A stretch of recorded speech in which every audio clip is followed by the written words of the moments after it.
গপ্পসপ্প এসো কিছু শোনাই।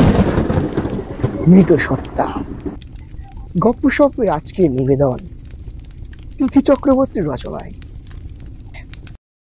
আমি এই মাঘ মাসের দুরন্ত শীতেও ঘামছি। কুয়াশার বেড়াজাল ভেদ করে আমি দেখতে চাইছি সত্যিটাকে। আমার চোখের সামনে অন্ধকারের বড় পাঁচিল, আর আমার গলা টিপে ধরে রয়েছে আমারই যত সব অমূলক প্রশ্ন। তাদের মধ্যে সব থেকে জোরে বাজছে একটাই শব্দ, কেন কেন কেন? আমার গলা থেকে রক্ত পড়ছে, চোখ থেকে আগুন। আমার হৃৎপিণ্ডটা এক তীব্র বিরক্তিতে হুঁকড়ে আছে। আমার ছায়া আমার থেকেই পালানোর আরতিতে বাড়ি খাচ্ছে নির্মমতার কাছে।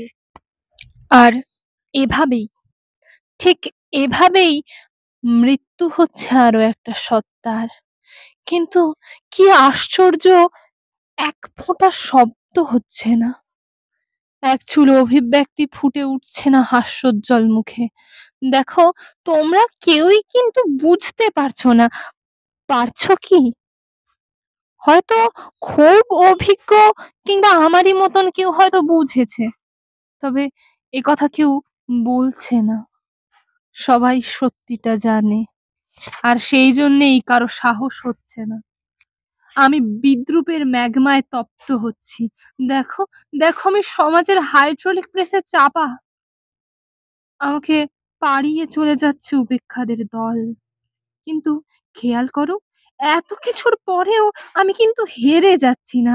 আমি কাঁদছি না কাজল ঘেঁটে যাওয়ার ভয়ে। আমি রাগছি না নিতান্তই ভীতু তোমাদের ওপরে, যারা আমায় একদিন কথা দিয়েছিলে পাশে থাকবো। আমি সাঁতরে পার হতে চাইছি ম্যাগমার সমুদ্র। আমি চিৎকার করছি না হেল্প হেল্প বলে। এই লড়াইটা নতুন নয়, ছোটবেলার মেলার এই মেলা খেলার মতোই নস্টালজিক। গল্পটা আমিও জানি, গল্পটা তুমিও জানো। মুখে মুখে চলে আসা অতি পরিচিত সেই গল্পটা সবারই জানা। যারা বলে তারা এই গল্প লেখেনি, যারা লিখেছে তারা এই গল্প বলে না। গল্পটা প্রায় শোনা যায় দাদু দিদিমা স্থানীয়দের কাছে, আর গল্পটা শুনি আমরা। নীতিমর্ম বুঝেও ঝোড়ো হাওয়ায় পাল্টে যায় তার মানে, আর তারপর স্বয়ং ঈশ্বরই জানে।